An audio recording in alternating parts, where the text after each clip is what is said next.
दोस्तों, हमारे देश में बीते कई महीने से मानो कोई ग्रहण सा लग गया है। हर रोज कोई ना कोई बुरी खबरें सामने आती ही रहती है। हर तरफ लोगों के बीच दूरियां बढ़ती ही जा रही है। ये खाइयां भरने का नाम नहीं ले रहा है। भारत के भीतर कई विवाद और उससे उपजे हिंसा को अंतर्राष्ट्रीय स्तर पर तवज्जो मिल रही है।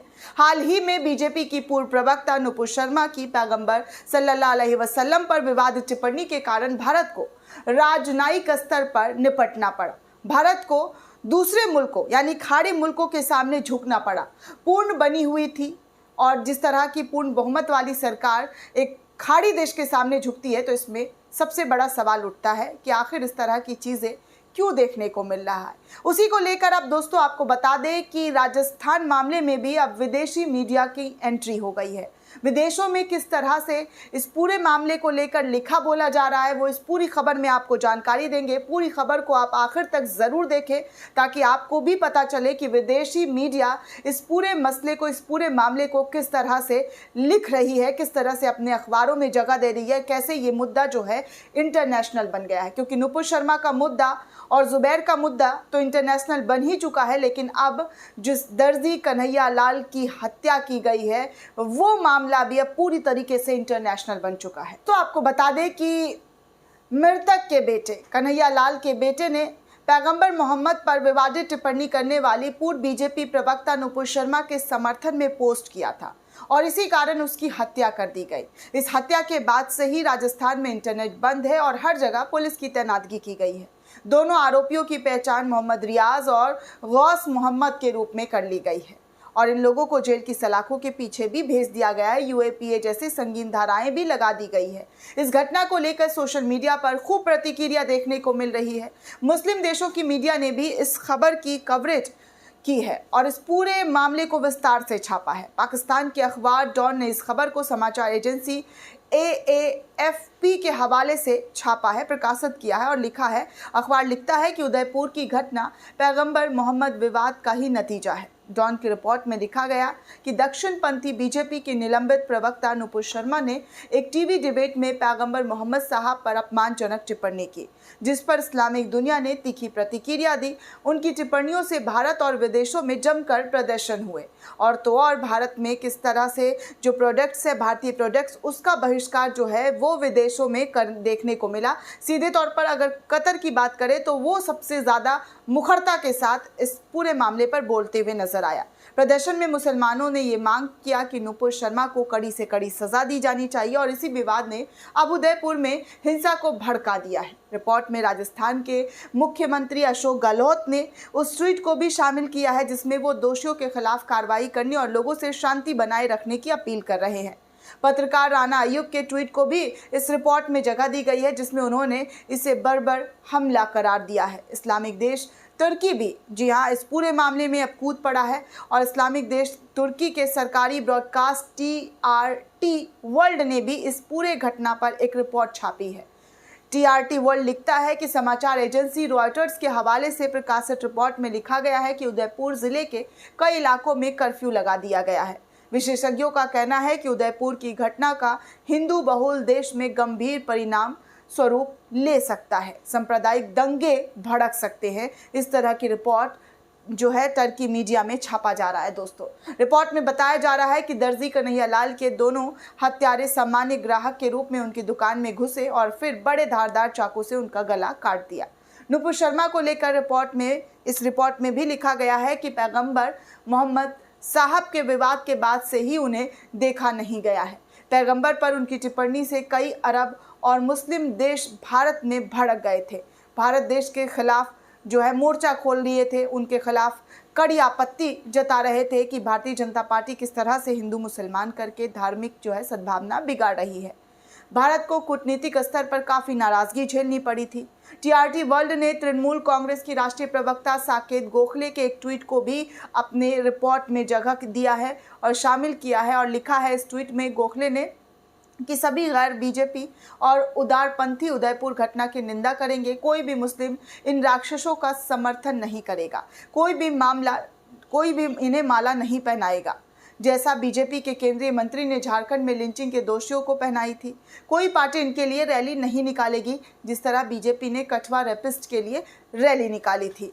वहीं दोस्तों कतर बेस्ड अल जजीरा ने भी इस पूरे मामले पर कवरेज की है। कल जुबैर के मामले में अल जजीरा ने कवरेज किया था और आज फिर से अल जजीरा ने इस पूरे घटना का ब्यौरा लिखा है अपने अखबार में छापते हुए भारत में इस तरह की बातों का जिक्र किया है कि कैसे जो है हत्या हुई है। इस आर्टिकल के आखिर में लिखा है कि आलोचक मोदी की बीजेपी पर मुस्लिम समुदाय को हाशिए पर रखने और बांटने वाली राजनीति करने का आरोप लगाते हैं। कांग्रेस शासित राज्य राजस्थान के जोधपुर में पिछले महीने ही हिंदुओं और मुस्लिमों के बीच तनाव देखने को मिला था। आप सभी को याद है कि कैसे हिंसा हुआ था राजस्थान में रामनवमी के मौके पर। अल जजीरा ने साल 2017 की भी एक घटना का इस रिपोर्ट में जिक्र किया है। अल जजीरा ने साल 2017 की एक घटना का भी इस रिपोर्ट में जिक्र किया है जिसमें एक मुस्लिम मजदूर को मारकर जला दिया गया था। मुस्लिम देश मलेशिया के अखबार मलई मेल ने भी इस घटना को तवज्जो देते हुए भारत में धार्मिक हिंसा के इतिहास से जोड़ा है। अखबार लिखता है कि भारत में धार्मिक हिंसा का एक भयानक इतिहास रहा है। 1947 में ब्रिटिश उपनिवेशक शासन से देश के आज़ाद होने के बाद से हजारों लोग धार्मिक हिंसा में मारे गए हैं।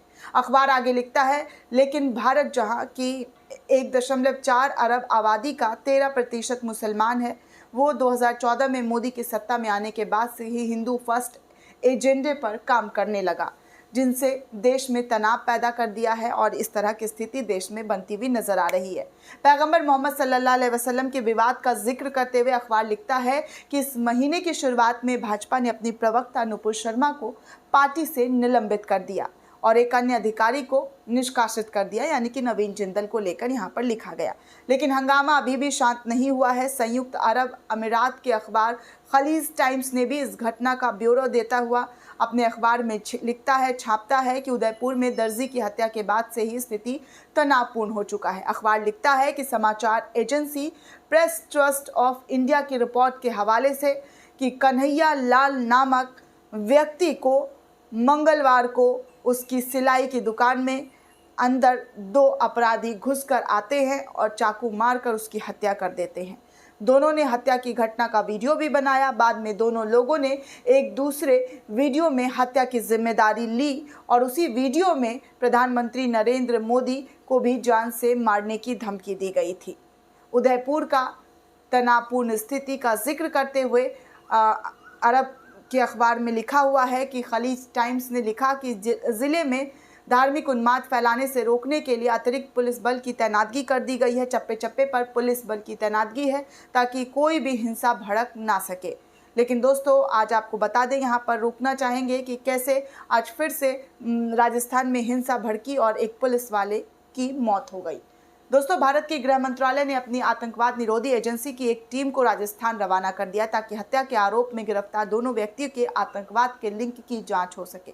मुस्लिम देश बहरीन के पत्रकार और अरब मामलों के जानकार अमजद ताहा ने भी उदयपुर की हत्या पर अपनी प्रतिक्रिया दी। उन्होंने ट्विटर पर ट्वीट करते हुए लिखा, अपने एक ट्वीट में कहा कि उदयपुर में जो हुआ उसकी निंदा होनी चाहिए और आतंकवाद से लड़ाई में सभी को भारत का साथ देना चाहिए।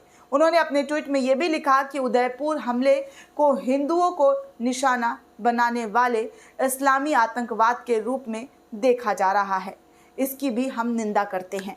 आतंकवादियों से लड़ने में भारत के साथ जुड़े जो लोग भारत के बहिष्कार का आह्वान करते हैं, क्या वो चाहते हैं कि क्या वो चाहते हैं कि भारतीय आज सभी मुसलमानों का बहिष्कार करे? इसका जवाब ना है। हम सब एकजुट हैं, हम सब भारत के साथ खड़े हैं। इस ट्वीट में अमजद ताहा ने जस्टिस फॉर कन्हैया लाल जैसे हैशटैग का इस्तेमाल भी किया है। बांग्लादेश के अखबार द डेली स्टार ने भी अपनी एक आर्टिकल में अपनी एक रिपोर्ट में लिखा है कि उदयपुर में एक दर्जी का सिर कलम करने पर भारत के सभी बड़े नेताओं ने प्रतिक्रिया दी है। सभी बड़े नेताओं ने आपत्ति जताई है। इस घटना पर राहुल गांधी से लेकर प्रियंका गांधी, अरविंद केजरीवाल, पिनराई विजयन जैसे बड़े बड़े नेताओं के ट्वीट्स का रिपोर्ट भी इस आर्टिकल में छापा गया है। कैसे इस घटना की निंदा की है। रिपोर्ट में घटना की पृष्ठभूमि को लेकर लिखा गया है कि एडीजी लॉ एंड ऑर्डर हवा सिंह घुमेरिया ने बताया है कि कन्हैया लाल के खिलाफ सोशल मीडिया पर एक आपत्तिजनक पोस्ट करने को लेकर एफआईआर भी दर्ज कर ली गई थी। इसके बाद उसे गिरफ्तार किया गया था। जब वो बेल पर था तब 15 जून को उसने पुलिस को बताया कि उसे धमकी भरे कॉल्स आ रहे हैं। इसके बाद दोनों समुदाय के लोगों को बुलाकर मामले को शांत करा दिया गया था। दोस्तों, डेली स्टार ने अपनी एक दूसरी रिपोर्ट में लिखा है कि हमलावरों ने दर्जी का सर कलम करते हुए उसका वीडियो बनाया और प्रधानमंत्री मोदी को भी जान से मारने की धमकी दी। इस तरह के तमाम जो है इस्लामिक देशों की मीडिया ने इस पर कड़ी आपत्ति जताते हुए सख्त से सख्त कार्रवाई करने की मांग की है और जो गलत कर रहा है उसको सजा देने की भी मांग की है कि कैसे जो है मुसलमानों को निशाना बनाने के लिए एक तरह का जो प्रोपोगेंडा, एक तरह का जो जाल बिछाया जा रहा है उससे बचने की सलाह दी है। दोस्तों, इस पूरे रिपोर्ट को लेकर आप क्या सोचते हैं, आपकी क्या प्रतिक्रिया है, हमें कमेंट सेक्शन में ज़रूर बताइएगा। साथ ही साथ द नेशन को सब्सक्राइब करना बिल्कुल भी ना भूलें।